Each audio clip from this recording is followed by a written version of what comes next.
colorful, creative, and definitely distinctive. Later on News 13, Nate takes us inside the world of tattoo artists in tonight's Nate on the Job. Nate. And a day off from storm clouds around here, but plenty of watches and warnings elsewhere around the country. We'll show you where they are and a peek ahead towards our weekend next inside Las Vegas. Nate decides to make his own mark. Yeah, good one. Now dip your ink again. Okay. Okay. Just do that same thing again.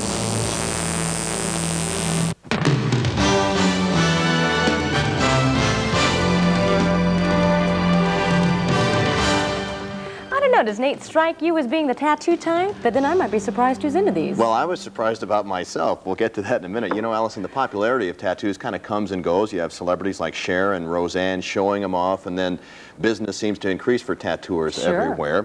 And, of course, lots of people in the military have them. But what I wanted to know about is the tattoo artist himself. What does it take to become one? Let's find out in this week's Nate on the Job. Who is this guy that you're putting on over here? This is a dragon that's going to match the wizard on the other side. Hopefully it'll balance me out, and that way I'll have the wizard casting spells on one side and the winged dragon on the other.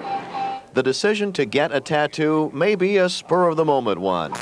But if you're going to become a tattoo artist, that takes a long time. First of all, to get started in the tattoo business, you got to go through an apprenticeship through a licensed shop. And that means about 6 months of literally hanging around the tattoo shop, as Dangerous Dan put it, soaking things up. And you got to learn how to tear down your machine, work on it, build needles. Someone who's been doing just that here at the Las Vegas Tattoo Parlor for the past few months is Mojo, who explains what it feels like to get a tattoo. And it's more annoying than painful. Somewhere between a haircut and a root canal. Gonna do it, Nate? I haven't made up my mind at this point. I'm thinking about it. What photographer Mark Paris is asking me about is if I'm going to give myself a tattoo. See, as anyone in the tattoo world will tell you, before you can put the pen to another soul, you've got to first tattoo yourself. Where should I put it? Just anywhere here? Right there's fine. Okay. The first step in the tattoo process is picking your design. I'm using my own little cartoon character that I call Sea Urchin. He's photocopied and then dittoed, with the ditto being used as the outline for the actual tattoo. And then just lift it off? Yep, just lift it off, throw it in the trash. Again, that's just the outline.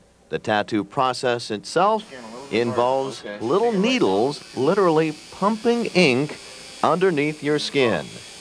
Kind of a scary process, but now I can no longer say I'll never have a tattoo. All right. That's great. Okay. Oh. And there is my tattoo on my ankle, on my left foot. And just to let you guys know, all of those needles are sanitized and used only once. The guys have a blood test every 6 months, so everything is on the up and up. And they are inspected. They have health cards that say tattoo artist. And so go to a reputable tattoo dealer and it'll work out okay. Some good advice. Did it hurt? A little bit painful, but little bit. I survived. Oh, You're he's still such a walking stud. anyway. He's still walking. That's good. Thanks, Nate. Thanks, Nate.